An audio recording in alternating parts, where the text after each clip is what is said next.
ગોધરામાં ચાંદીપુરા વાયરસથી વધુ એક બાળકનું મોત નીપજ્યું। ગોધરામાં મણિપુર ગામના 1 વર્ષના બાળકનું મોત નીપજ્યું છે। ગોધરા સિવિલમાં તે સારવાર હેઠળ હતો।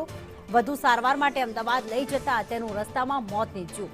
અહીંયા પણ 1 વર્ષના માસૂમનું મોત નીપજ્યું છે। નાના બાળકોમાં આ રોગ વાયરસ વધુ સંક્રમિત થઈ રહ્યું છે, જેના કારણે નાના બાળકોને માતા પિતા સાચવે અને જો કદાચ તેમને કોઈ પણ લક્ષણો દેખાય તરત તેમને સારવાર અર્થે લાવે તેવી પણ અપીલ કરવામાં આવી રહી છે। સાથે જ ઘરે ઘરે જઈને અત્યારે સેમ્પલ્સ લેવામાં અને જાગૃતતા ફેલાવવામાં પણ આવી રહી છે।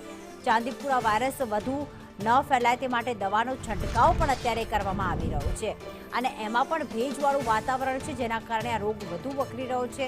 ગ્રામ્ય વિસ્તારમાં વધુ વકરી રહ્યો છે। લોકોના ઘરોની બહાર દવાનો છંટકાવ કરવામાં આવી રહ્યો છે।